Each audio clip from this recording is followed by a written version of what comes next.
This is CBC Here and Now. Squeezing in one last row before race day. Here and Now is live in Kitty Vitty tonight ahead of the 200th running of the Royal St. John's Regatta. And the province of Newfoundland and Labrador simply was not discovered in 1497. Doing away with Discovery Day? A St. John City Councillor speaks out, but why isn't Bonavista on board? Good evening, I'm Anthony Germain. And I'm Carolyn Stokes. We start tonight on the Burin Peninsula, where the government says it has eliminated wait lists for mental health and addictions. This after the region has been grappling with an unprecedented number of suicides. Last year, Here and Now brought you stories of the mental health crisis on the Burin Peninsula, including this one. I was there, and she told me she had heard a gunshot.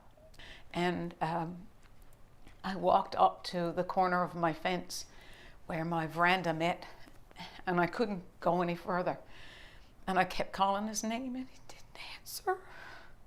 And so 3 months after Leonard took his own life, my husband died of a self-inflicted gunshot wound as well.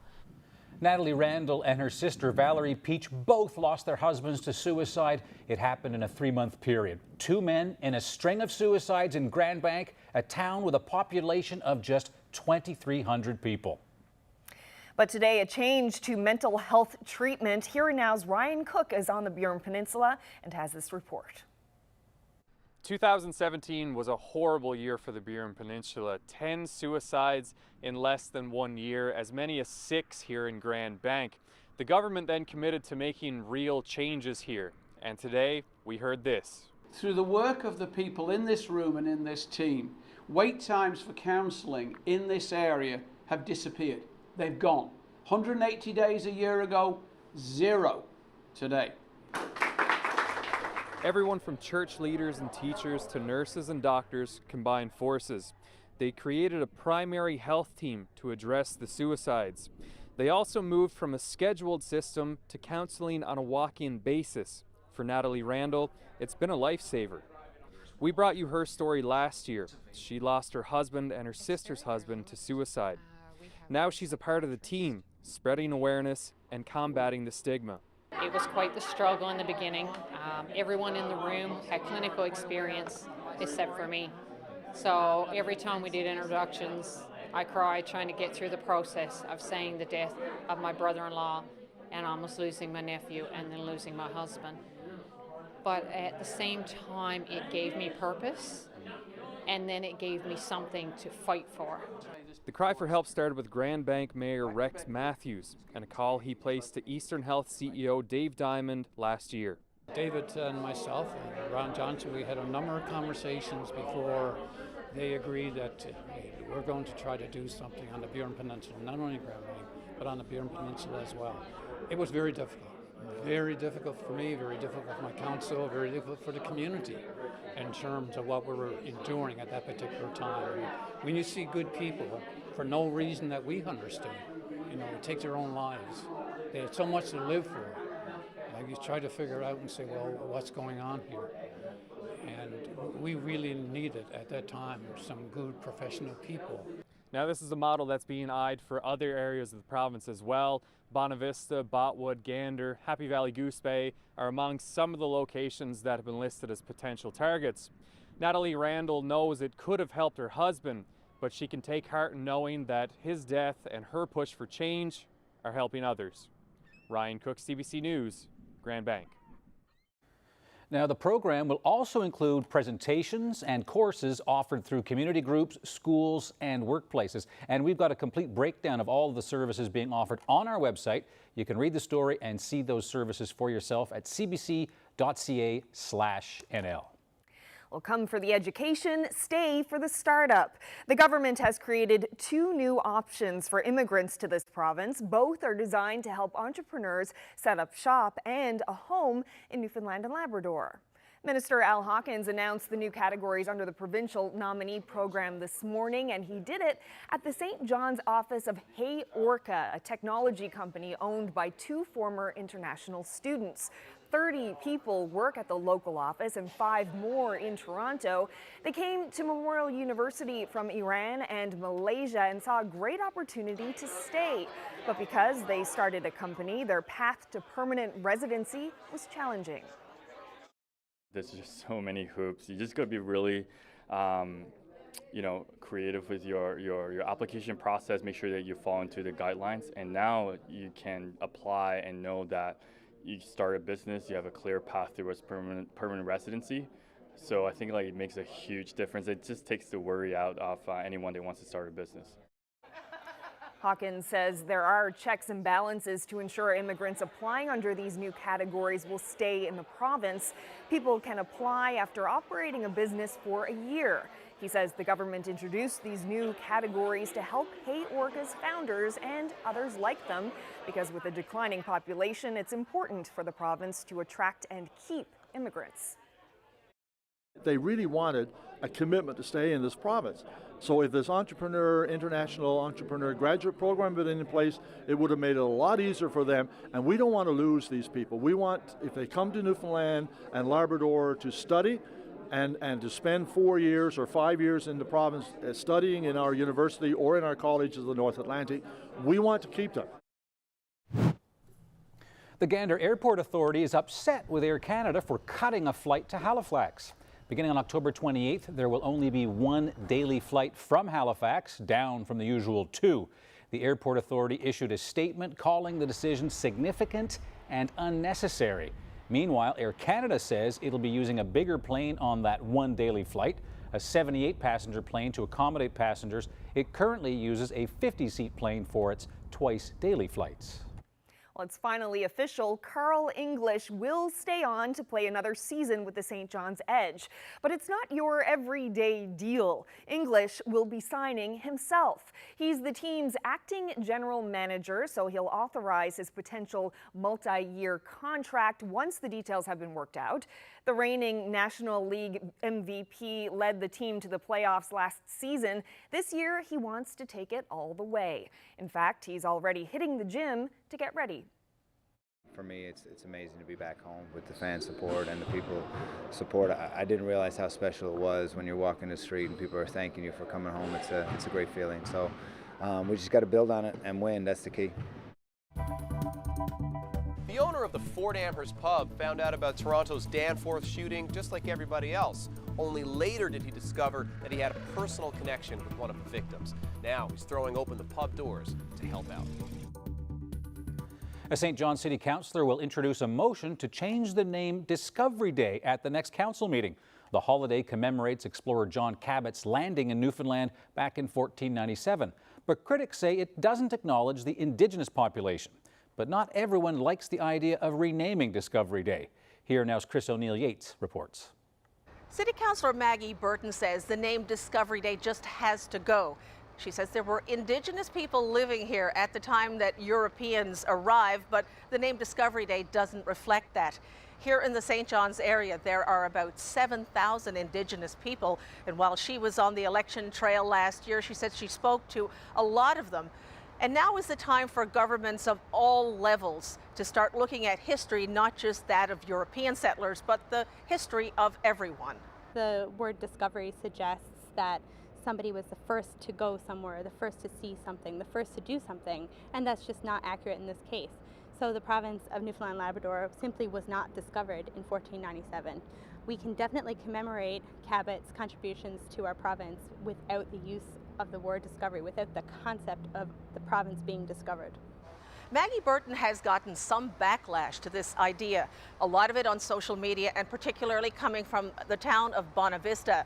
Bonavista prides itself on the Cabot legacy. It's built its tourism industry, a lot of its economic activity around the Cabot legacy. They say that, yes, Indigenous people were here before Cabot, but they don't see why they would have to give up the name Discovery Day.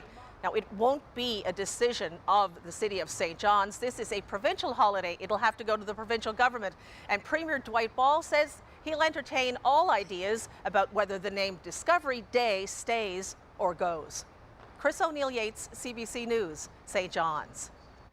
Okay, well, I'm kind of a one-trick pony in here now, but Carolyn, multi-skills, shifting from anchoring to weather now. And a lot of people, of course, big day on Wednesday. Big day on Wednesday, and so far it's looking really good. I think the theme of Wednesday, so far it's looking like it's going to be the heat. Okay. It's going to be a hot one, and if you're wondering how sunny it's going to be, just have a look at this future tracker. This is Wednesday at 5 a.m., pushing right on through all day, not a cloud in the sky. So this is how Regatta Day is going to be shaping up on at 7 a.m. on Wednesday morning. 17 degrees as the high. Now those temperatures are going to rise very quickly, and I know winds are a big deal on Wednesday, and to start the day it's going to be some light westerly winds. Could see some gusts up to 20. Then by the time we get to the afternoon, things are really going to heat up. 28 degrees, but with that humidex it's going to feel like in the mid 30s, and the winds will pick up just slightly, not too much. We're looking at southwesterly winds,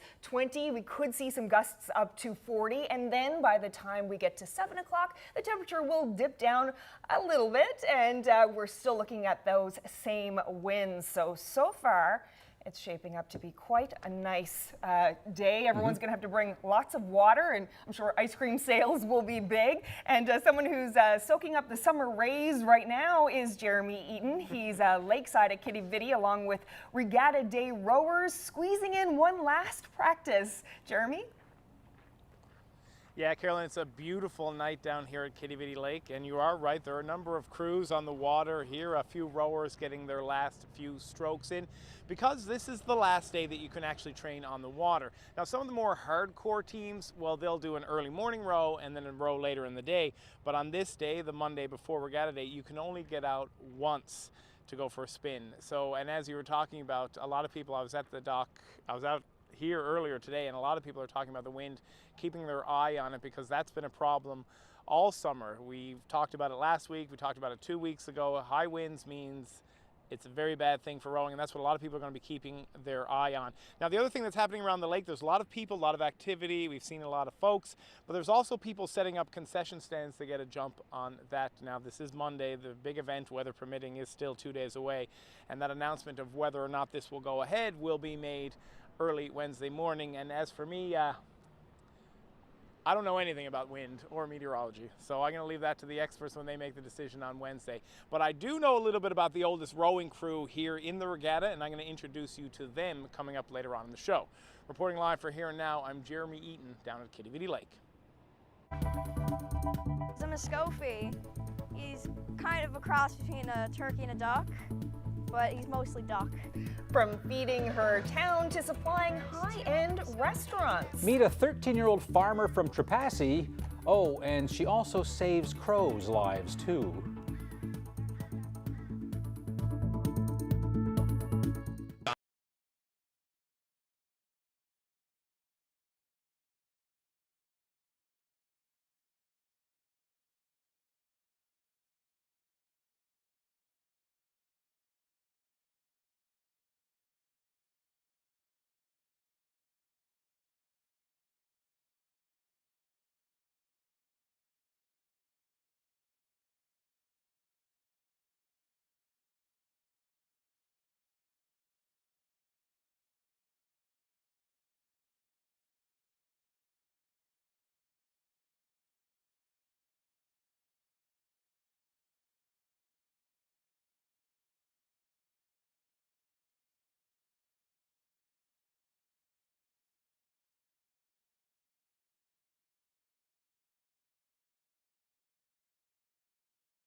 Welcome back to Here and Now. Well, it seems young entrepreneurs are launching their own startup businesses younger and younger.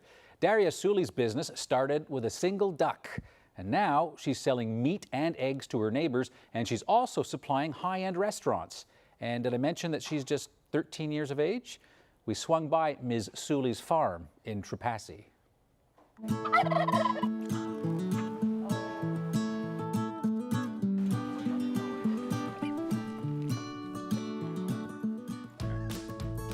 My name is Daria Sully. I'm doing agriculture. The name of my operation is Shorganics, and this is 24 Carat. He's the one who started all of this. He was my first duck. My mom came home with 24 Carat in a box when he was 3 days old. I always wanted a pet duck, so when she came home I was really excited.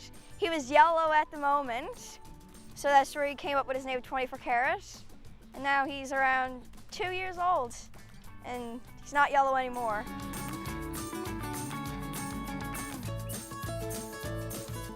Me and my dad built this pen about around 2 years ago.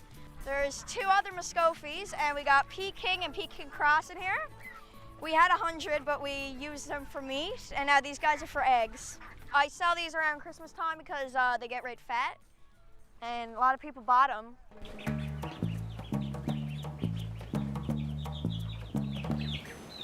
The most work is like cleaning out like their little spot where they lay eggs, because there is a lot of like feces and stuff you gotta clean up.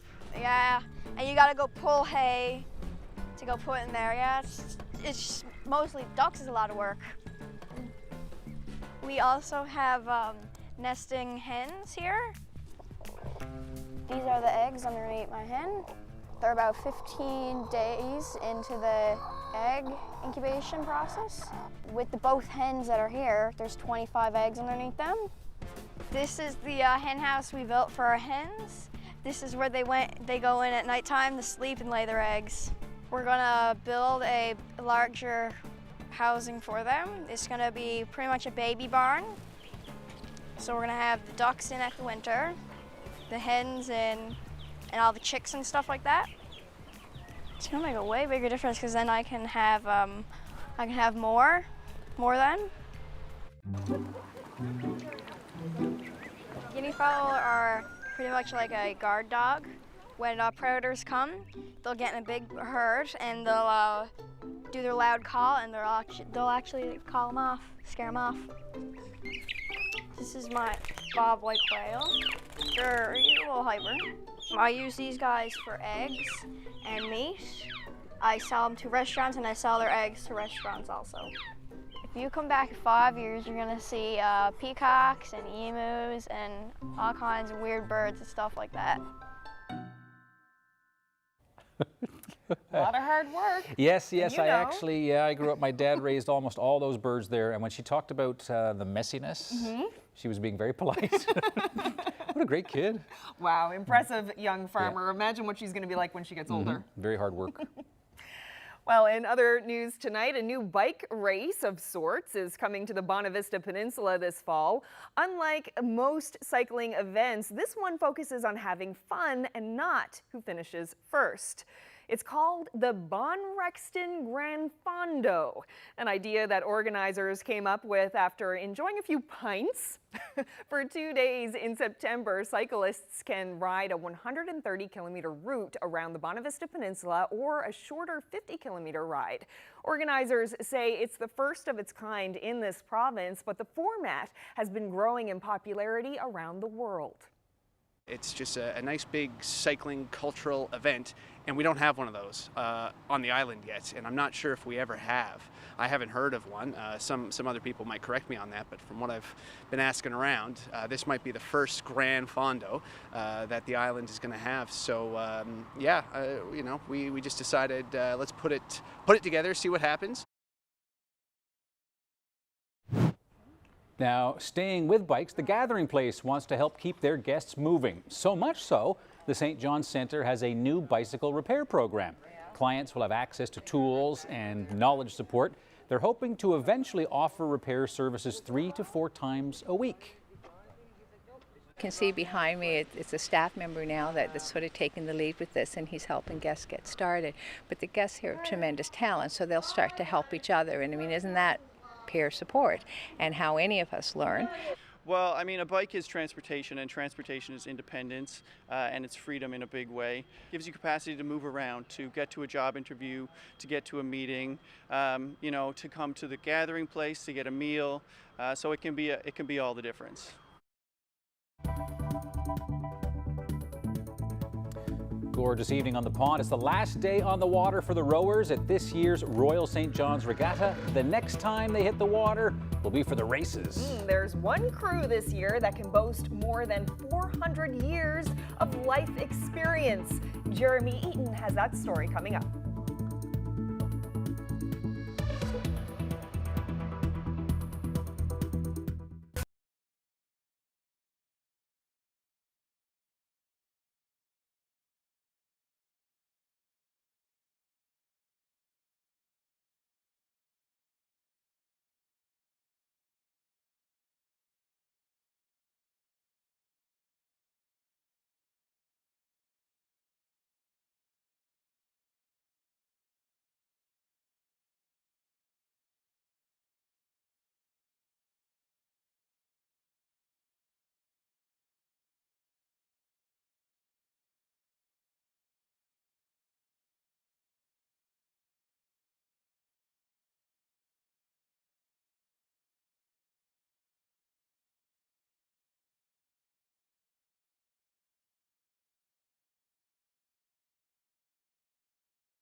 Weather Update is brought to you by Take Charge Business Efficiency Program. Over 570 businesses have saved energy and taken charge of their bottom line. Find out how you can too.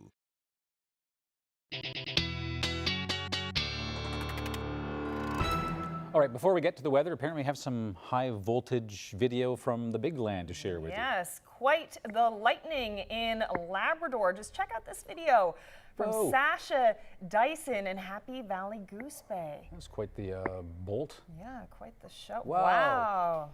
Yep, screechy lightning.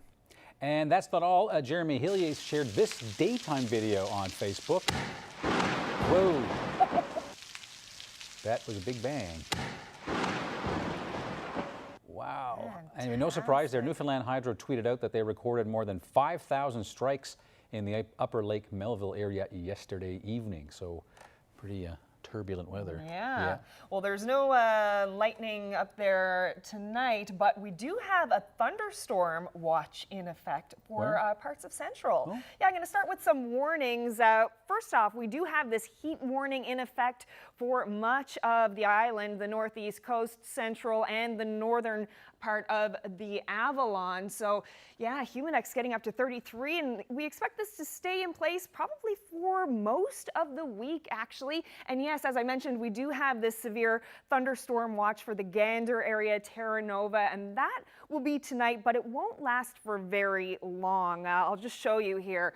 These are the heavier showers that are coming through 6 o'clock tonight. They push out very quickly. So it may be a bit loud and a bit wild, but it won't last for very long tonight. And then things clear off very nicely for the island, and we're in for a great day tomorrow. So this is the situation for tonight. As you can see, those thunder showers, a chance of some thunder shower action in Grand Falls, Windsor as well. The rain associated with those thunder showers, about 2 to 4 millimeters, but you could see up to 15 millimeters in some of the heaviest downpours. As for overnight lows on the island, around 15 degrees, winds from the west, 30 gusting to 50, so it's going to be a bit breezy overnight tonight. And we also have a risk of thunder showers in Happy Valley, Goose Bay, similar kind of situation to the central area, 2 to 4 millimeters of rain with a chance of some heavier downpours there. So when you wake up tomorrow morning, this is how it's going to look. Great day for the island. We have sunshine across the board, really warm temperatures to start, and as you saw with that heat warning, things are going to bump up really, really quickly throughout the day. For northern Newfoundland, up around the St. Anthony area, a little bit cooler there, and some cooler temperatures as well as Happy Valley, Goose Bay, and western Labrador with a chance of showers tomorrow. So this is how it's going to look. You can see clear skies right across the island, a bit of shower, can you imagine? Some shower action in Labrador. Whoa. Okay, and that pushes through to the coast there. So it's going to be a little bit of a wet day there for parts of Labrador. But look at these temperatures. 26 degrees as the high for St. John's. The winds from the west, 30 gusting to 50, should start to die down throughout the day as we head into Regatta Day. Hot temperatures for Central, 28 degrees, but with that Humidex, it's going to feel much warmer in the mid-30s, and right along the coast, lots of sunshine, and those warm temperatures persist there as well. A little bit cooler and a chance of showers in the Marys Harbor area, and as well as a chance for showers throughout the day for most of Labrador, but temperatures pretty nice, 25 degrees as the high for Happy Valley, Goose Bay. So we had a little look at what Regatta Day is going to shape up like a little bit earlier, so I'll have a closer look at that coming up. Thank you, Carolyn. Flurries, huh? Christmas is about 5 months away, so it's on to something. Now, there's one Royal St. John's Regatta crew that can boast more than 400 years of life experience, the Nautilus Masters Rowers. The youngest member is 58, the oldest, 72. And they hope to prove that age can't slow their boat down. Here now's Jarome Iginla has been getting to know the team, and Jeremy joins us live once again lakeside. Jeremy. So the Nautilus Masters rowers, well, they admit that they're definitely not going to be the fastest team on Regatta Day, but I'm willing to bet that they're one of the funniest. So if you add up all their ages, the average is 67. The youngest guy, as Anthony said, is 58 years old. Now they do practice 5 times a week, every morning here at the lake, and so they took time out of their busy schedule to chat to me late last week.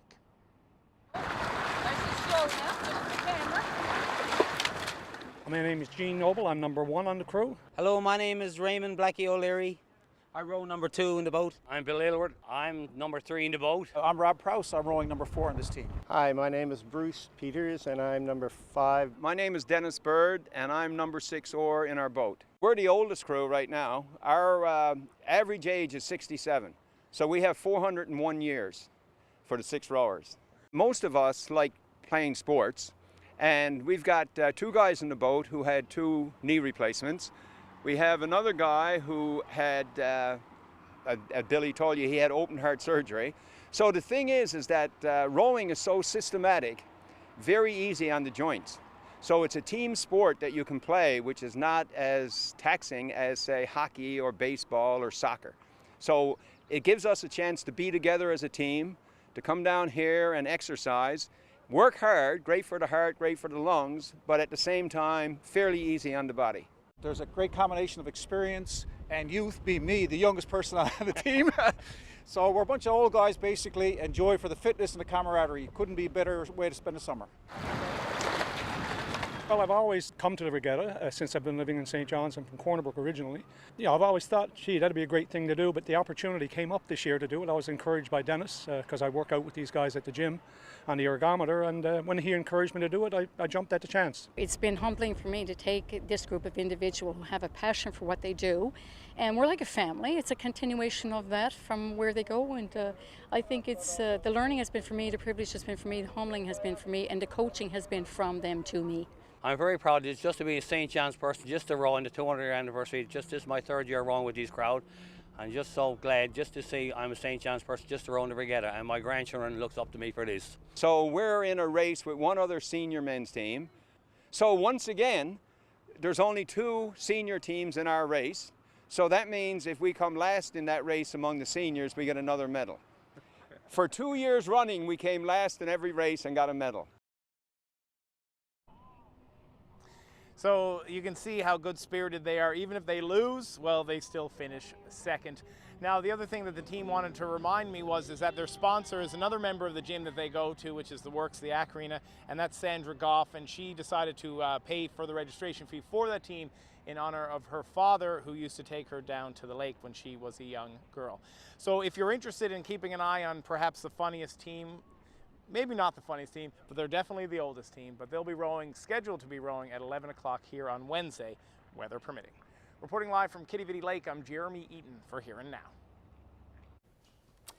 Well, our colleagues could have definitely used some tips from those rowers. CBC employees took to the pond Saturday for the fun regatta. There's Ariana Kelland, I see there. Half the team had never stepped into a shell before, but thanks to veteran coxswain Gord Delaney, they managed not to tip over. Our co-workers competed in the media race against NTV, VOCM, and Rogers, and a fill-in Telegram team. The CBC team finished 3rd with sore legs, I'm told, and they've all found a new respect for the real rowers. 3rd out of 6. It was just pointed out. A halfway point. It's respectable. I saw John. The Fort Amherst pub is a long way from Danforth Avenue, but next Monday, people here will be digging deep and raising money for one of the victims of the Toronto shooting. That story's next on Here and Now.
Welcome back to Here and Now. Funerals were held today for 2 of the victims of the mass shooting in Toronto's Danforth neighborhood.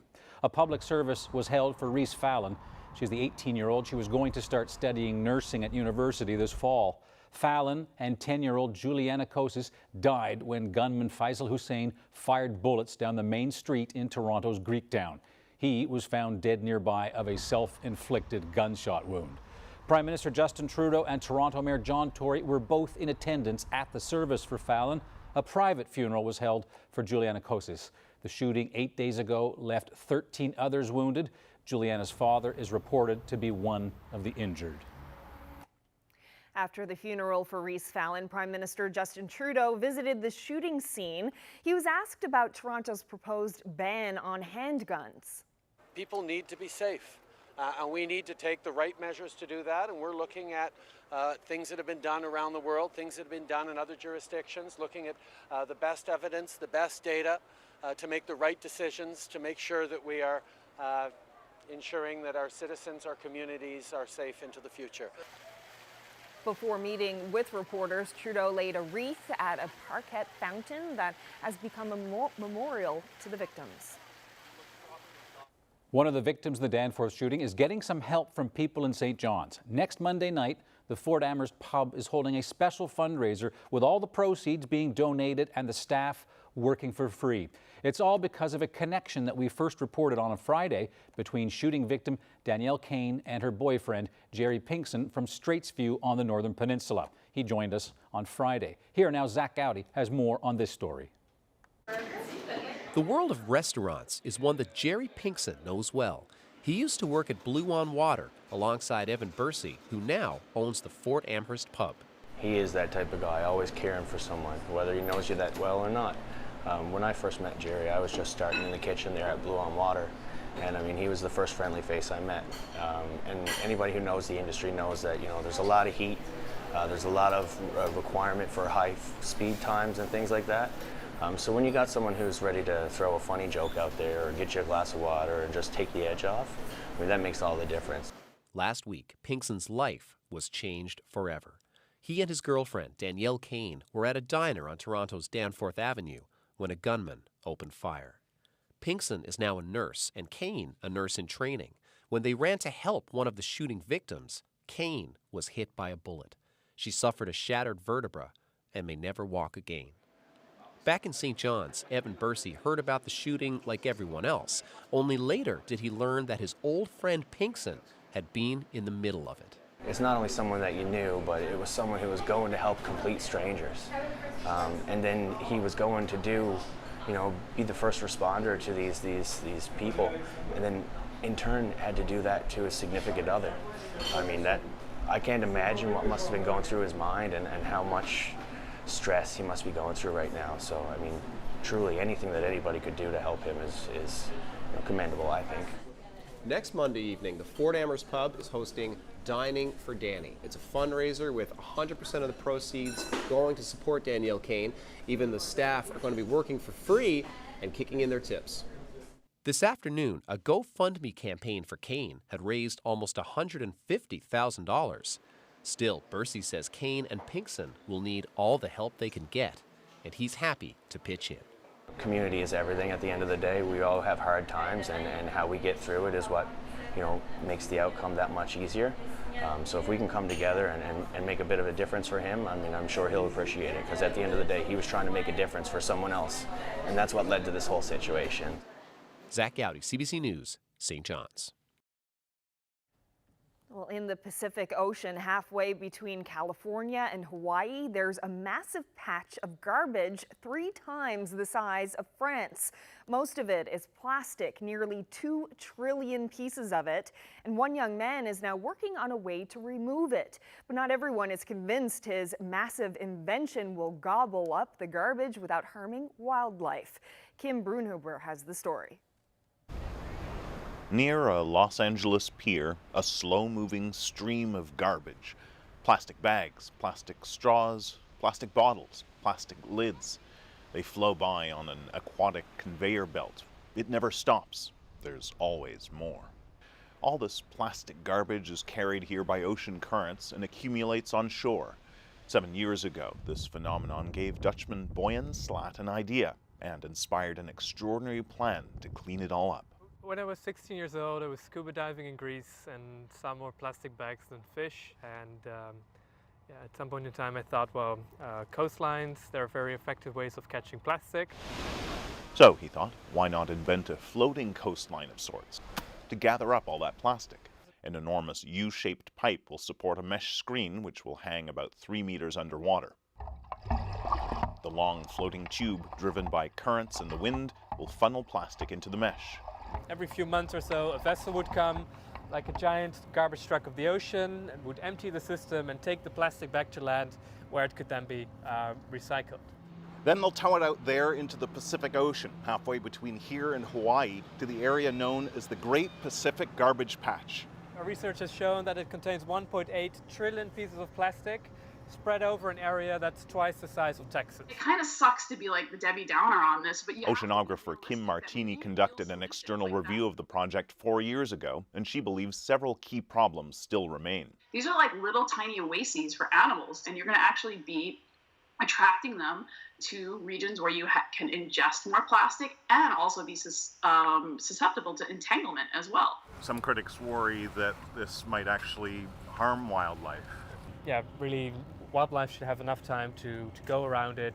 Slat insists collecting and displaying more than 1 trillion pieces of plastic will be a concrete illustration of an abstract problem, a dramatic reminder not to toss all that trash into our oceans in the first place. Kim Brunhuber, CBC News, Alameda, California. The polls have closed in a historic election in Zimbabwe. For the first time in decades, Robert Mugabe was not on the ballot. My first time, I just thought we as young people, we're hoping for change. Millions voted, and while lines were long, the day was free of violence. Mugabe was forced out of office last November in a bloodless military coup, but he still tried to insert himself into the process. On the eve of the election, the 94-year-old threw his support behind the opposition leader and tried to discredit his former party as well as the incumbent who replaced him as president. More than 20 presidential candidates and nearly 130 political parties took part in this election. Firefighting crews and equipment are being stretched to the limit in Northern California, and it's not even the peak of wildfire season yet. Unfortunately, this new normal is kind of upon us in California. More deadly, more destructive fires more often, and it's obviously requiring additional resources, not just from California, but from throughout the United States to get ahead of it. The fires are being blamed for 6 deaths, including 2 young children and their great-grandmother. A rare weather vortex sent flames racing through Redding unexpectedly. Hundreds of homes have been destroyed and 38,000 residents have been forced out. Some neighborhoods were reopened today. There are 17 major fires burning in California right now. The state is on track for the worst fire season in its history.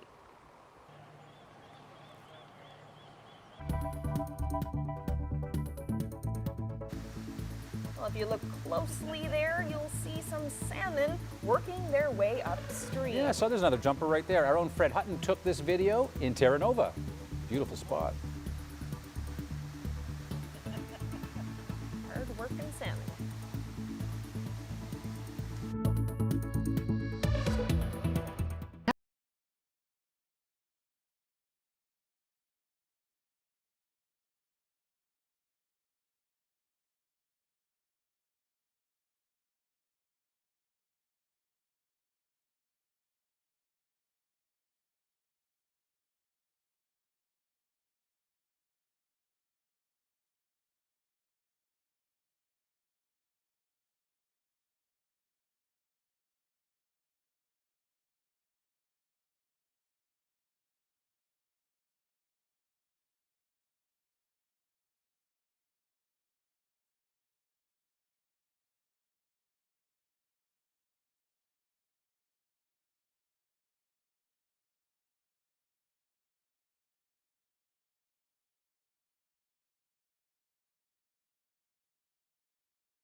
All right, let's meet some of our young athletes. The Taylor sisters, we'll start with them. Ava and Kaylee are our young athletes from St. Philip's. The pair are aspiring gymnasts training at Cygnus Gymnastics. Congratulations, girls. Great picture. And also, meet Joshua Dyson, 7 years of age and is part of the Lake Melville Minor Hockey Association, as well as the Happy Valley Goose Bay Minor Soccer Association and the Lake Melville Minor Ball Association. Okay, his favorite sport is baseball, but enjoys playing all sports. Congratulations, Joshua.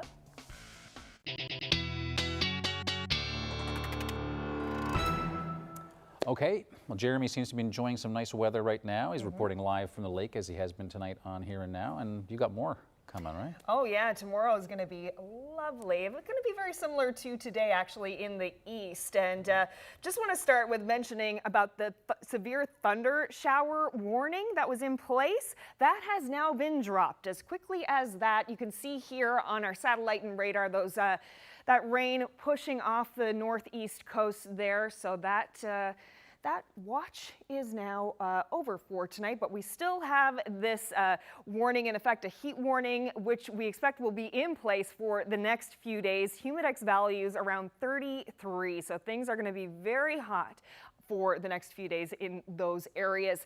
So looking ahead to tonight, those showers, as you can see, push off very quickly, and the island is looking nice and clear for tomorrow, but lots of shower action across Labrador there. This is the picture for tomorrow. In the east, 26 degrees as the high, but feeling much warmer with the humidex. Winds from the west, 30 gusting to 50, which is a bit high going into Regatta Day, but those winds should start to diminish throughout the evening. For central areas, looking at a hot day, 28 degrees as the high.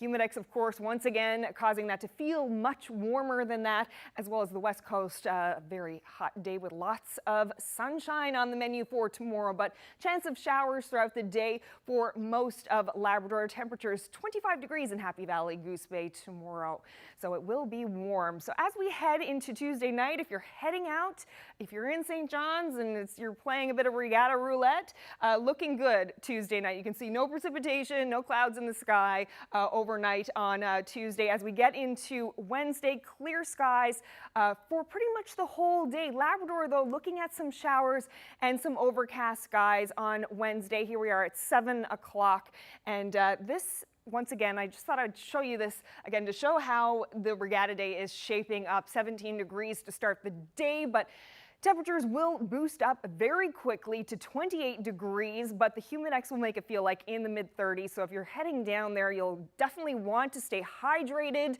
and indulge, I'm sure, in a lot of that ice cream. And at 7 o'clock tomorrow night, 18 degrees, still quite warm for that championship race. For the rest of the province on Wednesday, central areas, very warm, 30 degrees as the high. So going to feel much warmer once again with that humidex. Nice day coming on the west coast, but chance of showers for eastern Labrador, and those temperatures are a little bit cooler than the rest of the island, and 19 degrees with some showers for western Labrador. So Wednesday night, we're going to start seeing a change, a bit of rain moving into the province, hitting the east there around Friday morning there. So Thursday, cloudy with showers right across the board for the island. Temperatures still warm in the mid-20s, a little bit cooler there in Labrador with 18 degrees as the high in eastern Labrador. So as we head into Friday, still a chance of some early morning showers for the east. Then we get into Saturday. So far, looking good, 21 degrees with a mix of sun and cloud. As well for central areas, some clearer weather on Friday then in the east, and Saturday also shaping up to be quite a nice day. For western Newfoundland, very similar story, looking great pretty much right across the island as we head into the weekend, as well as for eastern Labrador.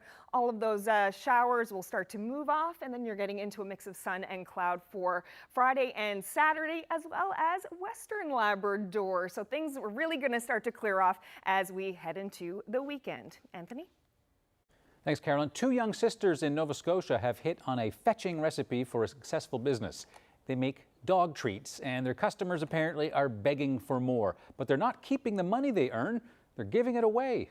Colleen Jones went to visit the young entrepreneurs. Oops. We start with oats. Meet 7-year-old Haley and her 5-year-old sister Miley. Dumps it in the bowl. They're young business girls. We're putting the bananas in here. They make dog treats. Did you know that dogs like bananas? Yeah. Oh. Their mom Jen is supervising, but Haley and Miley have things pretty much figured out. And then we take this line and we roll it. They sell their dog treats as fast as they can make them here on the side of the road in Beaverbank. Take my money? Thank you. My dog. It seems everyone knows them and they're supporting the business.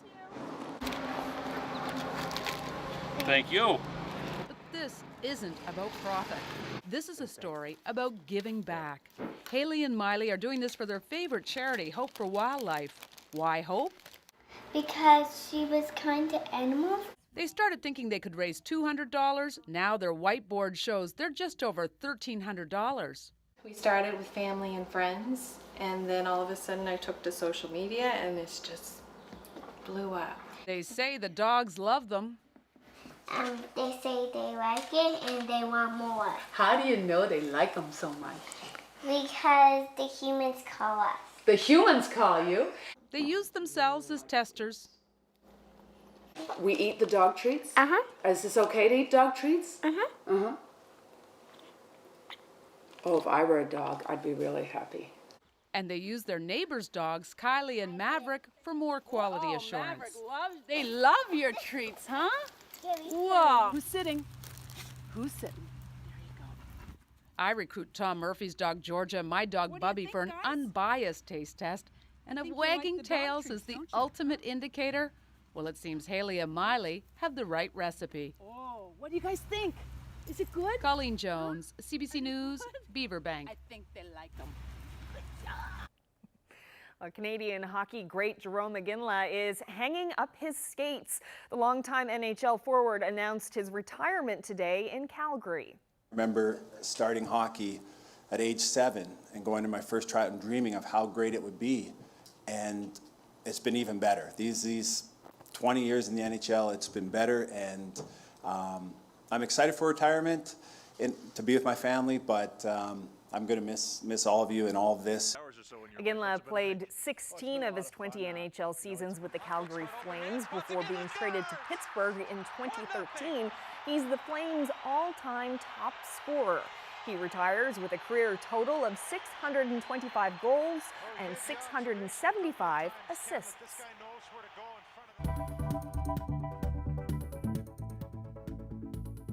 Of the day, we were looking at all the lightning and Happy Valley Goose Bay earlier in the show. Isn't this a great shot?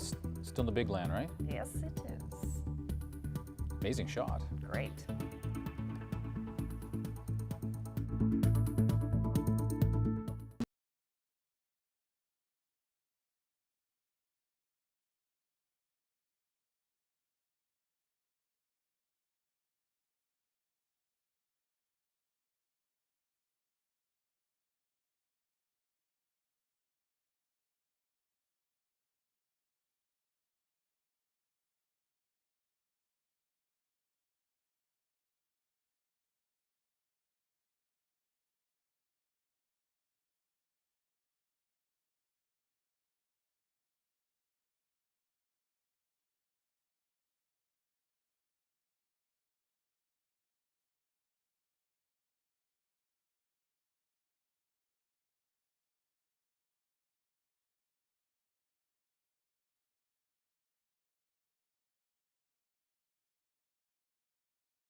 Welcome back to Here and Now.